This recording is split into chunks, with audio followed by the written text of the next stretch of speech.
Assalamu alaikum, I'm Aisha and you're watching Samaa News. Here are today's headlines.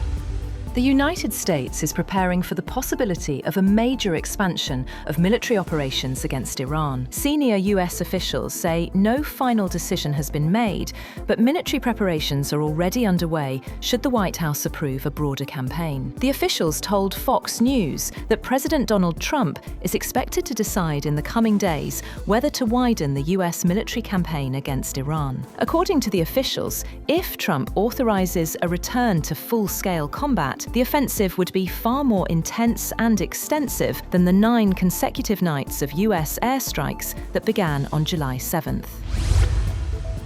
Israeli Finance Minister Bezalel Smotrich has said that it was not in Israel's interest to join the US strikes. He said that Tel Aviv has no desire to insert itself into this, but is prepared for any scenario, adding that the Israeli military was ready. Smotrich said in a conference in central Israel that if the Iranians make the mistake of firing on Israel, then they will regret it when they meet a very strong response. He said Israel's goal was to see Iran's rulers fall, and that may happen through economic pressure.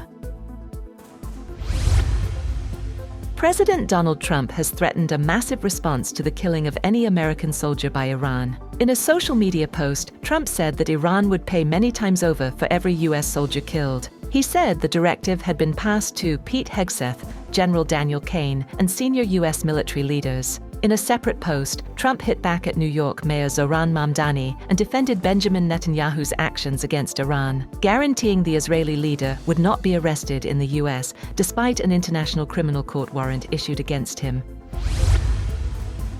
The Pentagon has confirmed that nearly 100 American service members have been injured since July 7th. Chief Pentagon spokesperson Sean Parnell said nearly 100 US service members have suffered some degree of injury since July 7, 2026, following multiple Iranian strikes targeting American military installations across the region. Parnell's statement comes in response to a New York Times report alleging that the Pentagon withheld information about dozens of US military injuries sustained during the conflict with Iran. The Pentagon spokesperson dismissed the allegations as baseless and malicious. The Middle East conflict has entered a dangerous new phase on the 10th consecutive day of US military operations against Iran.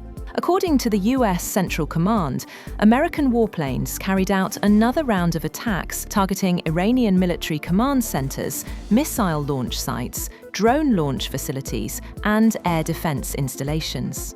Iran responded by launching another wave of surface-to-surface missile attacks against American military facilities in the Gulf region. The IRGC claimed it targeted an airbase and the MQ-9 drone hangar in Kuwait. Iranian President Masoud Pezeshkian has said that his country is in a full-scale war with the United States and urged Iranians to accept the consequences of the conflict. In a statement, Pezeshkian rejected US claims that Tehran violated the Islamabad Memorandum of Understanding, saying Iran had breached none of its 14 clauses. Following the Houthis' blockade announcement, the Saudi-led coalition in Yemen has issued a statement warning it would meet the move with force, adding that it had started rolling out protective measures for vessels crossing the Bab el-Mandeb Strait. The Houthis pressed ahead with the announcement, even as there were indications that Tehran and Washington were looking to restart talks aimed at halting an escalating wave of attacks that has largely unraveled a shaky interim deal reached last month. India's youth-led Cockroach movement has announced it will continue its nationwide anti-government campaign, but will no longer march toward Parliament after violent clashes with police left scores of protesters and security personnel injured. The self-styled Cockroach Janta party said it was calling off future marches to Parliament following Monday's violent confrontation with police in central Delhi. CJP founder Abhijit Dipka said the decision was taken to prevent more young protesters from being injured. Meanwhile, the Delhi High Court has allowed hunger-striking activist Sonam Wangchuk to shift to the hospital of his choice.